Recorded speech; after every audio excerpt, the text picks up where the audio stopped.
Bonjour à tous et bienvenue dans cette nouvelle émission de Casabule. Je suis en compagnie de l'aventurier spatio-temporel de la bande dessinée à la librairie L'Octopus. J'ai nommé Fred Kiefiger. Salut Fred. Salut Vincent. Tu voulais nous parler de Richard Corben à l'occasion du festival d'Angoulême, Oui, grand auteur et dessinateur de bande dessinée. alors Corben, il a 78 ans, c'est Ouais, un vieux monsieur. ouais. Et il a enfin eu le Grand Prix de la ville d'Angoulême, donc qui sacre les créateurs les plus importants du médium bande dessinée, que ce soit des mangas, des comics ou de la bande dessinée. Il a enfin eu le prix en 2018, et du coup il y a eu une expo cette année pendant le festival. Et Corben, c'est un de D'ailleurs, mes... je te coupe juste 2 secondes, mais le Grand Prix en 2018, juste au moment où Corben était quand même connu pour dessiner des femmes plantureuses dans les années 70, on peut pas dire que c'était, enfin, voilà, c'était la femme très sexy, très sexuelle.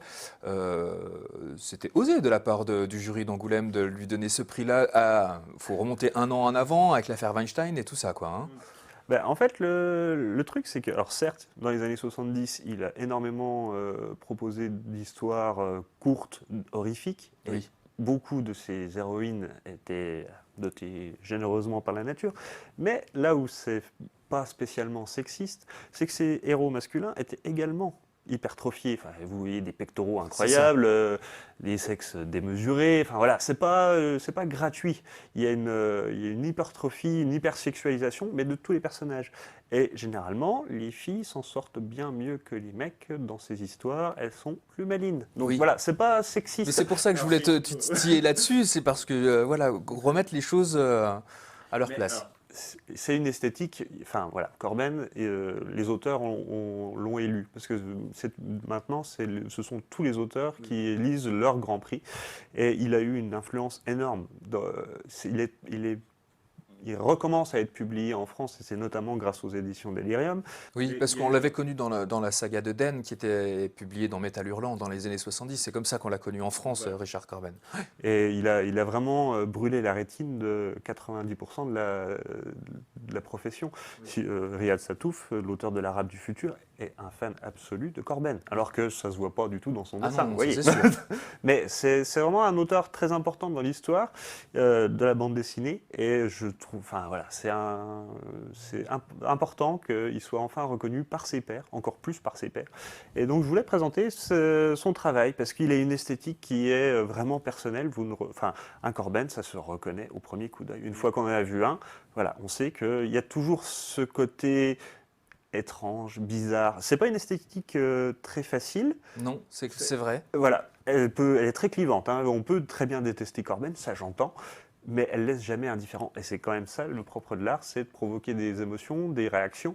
Et c'est là-dessus que Corben est super fort.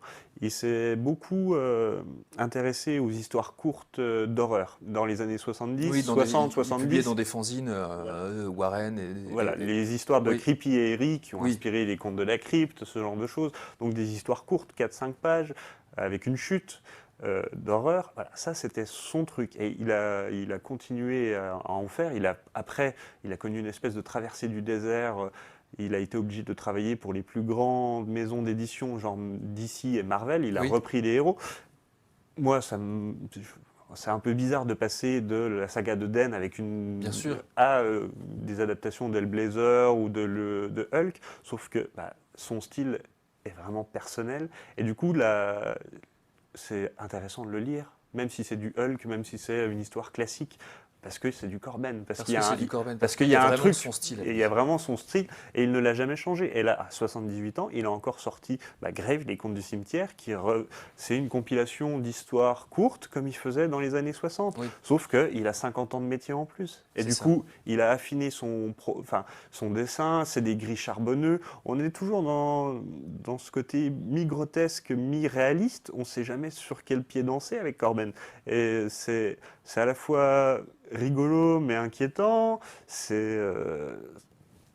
C'est l'uncanny valley, comme disent les Oui, anglo-saxons. On rentre quelque part, on n'arrive pas à y croire, mais pourtant on est cerné, et du coup on n'a pas d'autre choix que d'y c'est ça. croire. Il y a tout en même temps. C'est vrai qu'il y a l'horreur, il y a le frisson, mais en même temps c'est très sexuel, et en même temps c'est très drôle. Tout est mélangé.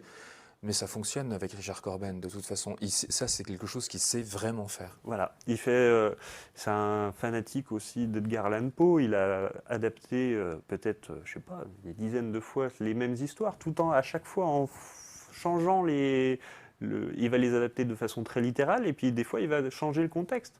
Vous avez des versions futuristes, par exemple, de la même histoire de Le Ver Conquérant d'Edgar Allan Poe. C'est superbe. Voilà, c'est la patte d'un auteur incroyable.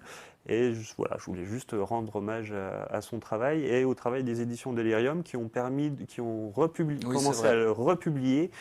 Et ça fait du bien. Oui, Voilà. avec aussi les 2 volumes, moi, de Eerie et Creepy présentent Richard Corben, et ce que tu nous présentes là, Grave, les contes du cimetière, ou Daneus qui est un petit peu la continuation de Den. Il a transposé son personnage, toujours un bonnet hypertrophié des muscles, mais il le met dans un contexte de tragédie grecque. C'est pour ça qu'on retrouve d'ailleurs le Cyclope avec cette couverture que je trouve vraiment très frappante et incroyable.